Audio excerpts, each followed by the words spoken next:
You ever feel like your to-do list is running the show instead of you? So let's flip that script with time blocking, the secret that every entrepreneur needs for their productivity. I am Megan Ewing, owner of Think Big, Act Bold, and I'm here with another Productivity Playbook episode. And today we're talking all about time blocking.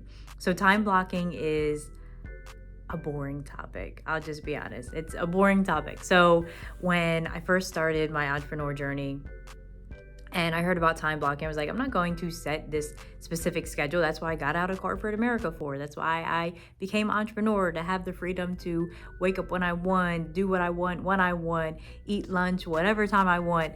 And I was, to be honest, just stubborn and kind of blind to the fact that what I learned is the more boring your business routines are, one, the more successful you are, and two, the more exciting life actually is. So time blocking for me allows me to get so much more done in my day. I take it as far as I've created an ideal week. So Monday through Friday, I know what I'm doing at every point in the day. So if you're anything like me and you had an issue where it's like, okay, it's 10:30, I have no idea what I'm doing right now.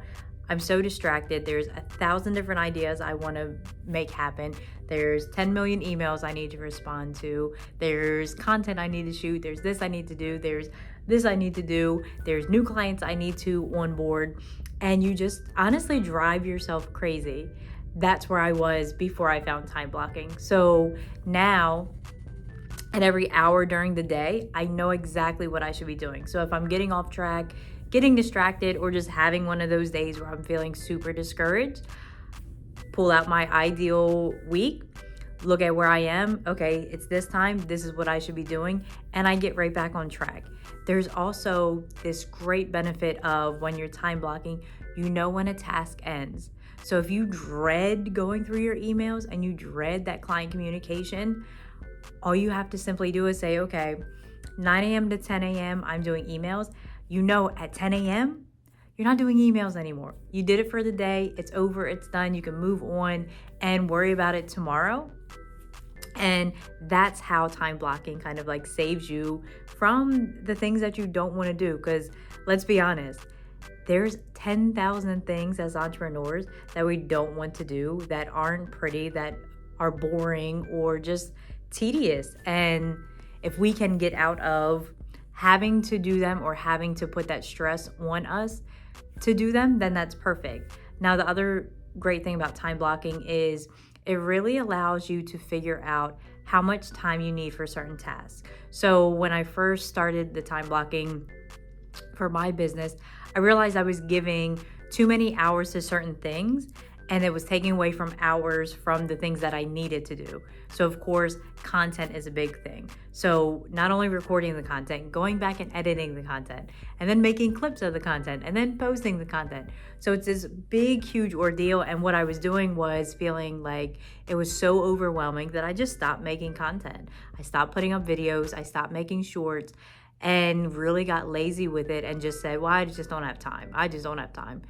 What I realized was, oh, there was plenty of time to do it. I just decided not to. And once I simplified and say, okay, this day I'm recording for this amount of time, whatever I get done in that amount of time, I have to be okay with, because that's what the time allotted. And then I set a separate time to actually go back and edit. So basically, I didn't have my routine set up for content. And I would record, I would edit, I would be like, oh my gosh, I need to get this video up today.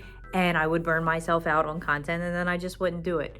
Same with emails. So if you are in a business where you're getting a lot of emails, so for example, for one of the businesses I run with my husband, the photography business, we do a lot of volume sports. So in a month's time, we could shoot between 1,000 to 1,500 athletes. Well, that's 1,000 to 1,500 parents. Some are patient, some are not. Some want a piece of hair edited, some want this big, some don't like this, some are super happy. But either way, they're emailing in and emailing in and emailing in and emailing in. Those emails one, like I pride myself on customer service. So I try to make sure we're always top tier. I try to make sure that we're getting a response back to anyone who reaches out within 24 hours. And that's whether it's a lead or a current client. So when an email may come through and it's like, oh, I don't like this process, or, well, my picture would be better if this, or my son had a pimple that day. Is there any way you could edit the pimple out? Those emails can really like set off my day to where I'm like, oh my gosh, we shot all these kids and everybody was so happy. Why is this person upset? How do I fix it? We can't go back and edit pimples for volume photography. We can't do this, we can't do that. But you don't want to, at least for me, I don't want to upset the client. Like, I'm a people pleaser to probably a fault. So I was realizing those emails were setting me off. So what I did was set my email time. So for me, I can't only look at emails once a day. It drives me crazy. So I set a morning time and an afternoon time. The in-between time, when I'm doing other stuff that needs to be done for the businesses, I don't get email notifications. So I turned email notifications off. I took it a step further to where I probably have maybe about 7 emails between all the businesses that we run and different clients.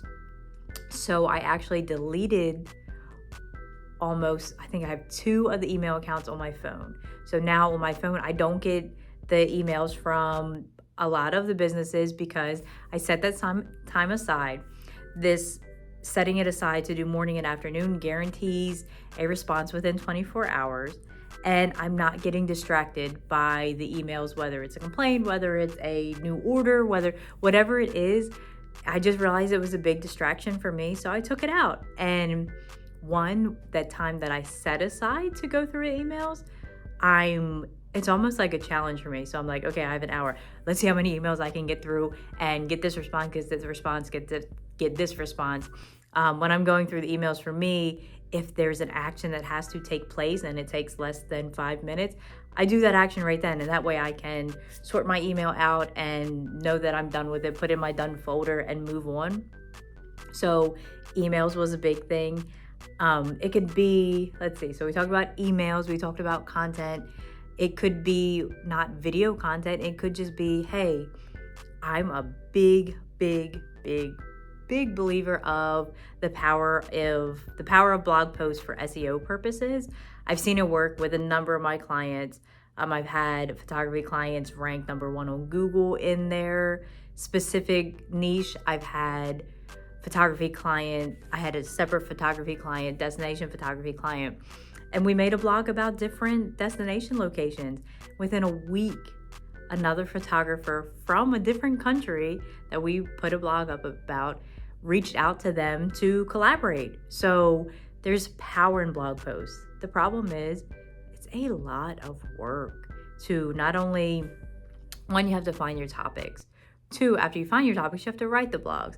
After you write the blogs, you have to post the blogs. And hopefully you have which most website platforms allow you to schedule out your blogs. So as crazy as it sounds, I actually usually try to do 6 months of blogs at a time. So what I do, and if you're not using ChatGPT, you'll learn really quick from the videos. It's going to give you that head start. It's going to give you that one up, and it's going to help you just kind of stay on brand, because as entrepreneurs, our mind goes 27,000 different places, and that's how our content is going to look if we don't kind of reel it in and make sure it's under control. So I go in ChatGPT and I say, hey, it's Megan. I am the owner of blah, blah, blah. Here's where my focus is.